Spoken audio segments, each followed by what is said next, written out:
Tiny city cars are big business in Europe, but not so much in the United States, where few Americans have yet to break out of the small is cheap mindset. At least that was true until BMW came along with the modern Mini. That car is now in its second generation, and it finally faces some stiff competition from the Fiat 500. In base Cooper spec, the Mini's 1.6-liter engine produces 121 horsepower. At its launch, the Fiat offers only a naturally aspirated 1.4-liter 4, producing 20 fewer horses.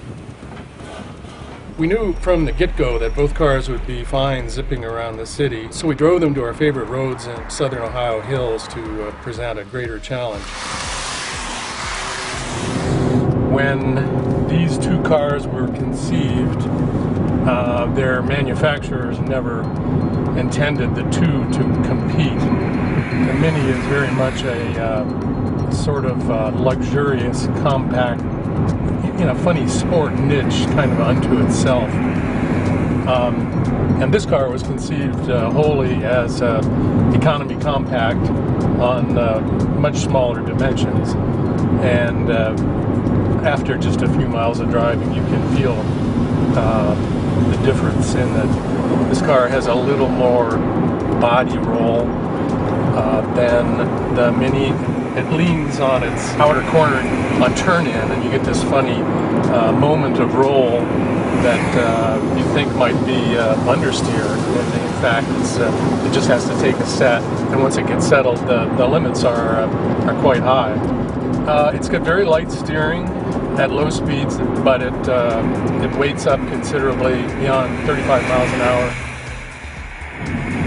It still is a surprisingly fun car. It's much more fun than I thought it would be, given its very modest roots.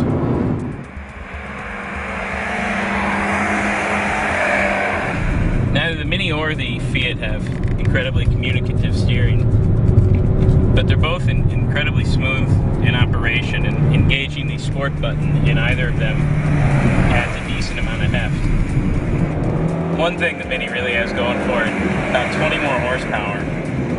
It's a pretty significant difference between the two, especially when trying to maintain momentum on back roads.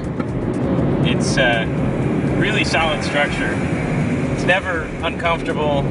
It's pretty quiet, yet you know, going through some of these quicker corners, it's totally flat and composed. Initially, the Fiat will be sold in densely populated urban areas only, frankly where style matters more than performance. But the fact is the Mini's powertrain is more flexible, its chassis is more capable, and it offers overall greater comfort. There's no doubt that the Fiat 500 has style, but the Mini has both style and agility.